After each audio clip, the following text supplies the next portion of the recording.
On a tendance à considérer notre langue comme acquise, n'est-ce pas? On la parle tous les jours sans y penser. Mais que se passe-t-il quand une langue, et avec elle toute une culture, est sur le point de s'éteindre? Aujourd'hui, on va s'intéresser à la mission vitale pour sauver le bazar. C'est une idée vraiment puissante en fait. Perdre une langue, ce n'est pas juste une question de mots qui disparaissent. Non, c'est bien plus profond. C'est une partie de notre identité collective qui s'efface, tout un pan de l'histoire humaine qui risque d'être perdu pour toujours.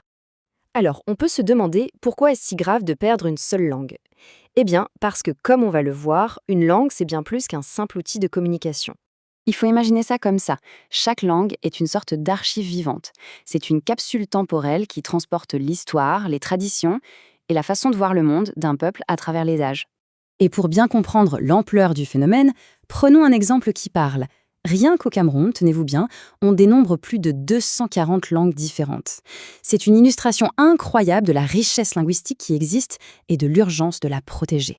Et voilà tout ce que chacune de ces langues transporte avec elle. Ce n'est pas une idée abstraite, hein. On parle de mémoire collective, de savoir traditionnel et d'une part essentielle de l'identité des gens. Perdre la langue, c'est perdre tout ça d'un coup. Bon, mais alors, que se passe-t-il concrètement lorsqu'une langue s'éteint? Les conséquences, elles sont à la fois graves et multiples. Ça se joue sur 3 niveaux essentiels.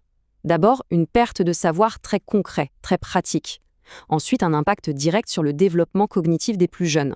Et enfin, et c'est peut-être le plus important, c'est une véritable atteinte à la dignité, parce que notre langue, c'est une part de qui nous sommes. Heureusement, face à cette menace, il y a des gens qui se mobilisent. Des initiatives concrètes émergent pour essayer d'inverser la tendance. Et c'est là qu'on découvre une solution pleine d'espoir. Voici l'un des acteurs clés de cette mission, Minkwell Milam. C'est une maison d'édition qui ne se contente pas de publier des livres.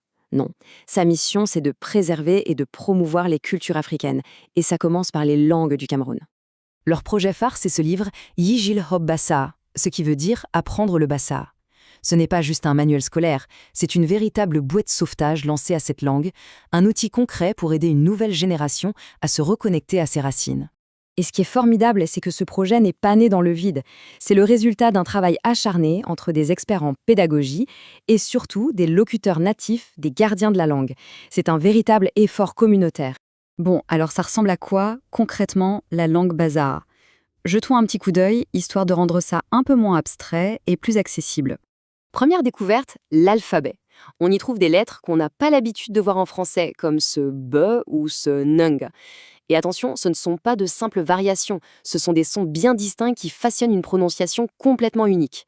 Chaque lettre ici raconte une partie de l'histoire sonore de cette langue.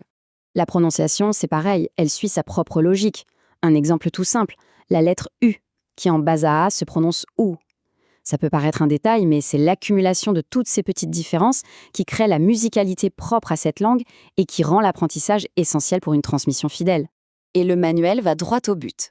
L'objectif, ce n'est pas de mémoriser des règles de grammaire compliquées, mais de rendre la langue utile tout de suite au quotidien.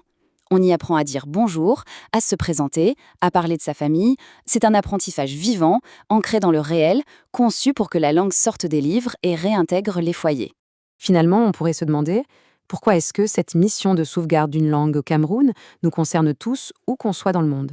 Eh bien, la réponse est là. C'est parce que c'est un patrimoine commun. La diversité des langues, c'est une richesse pour l'humanité tout entière.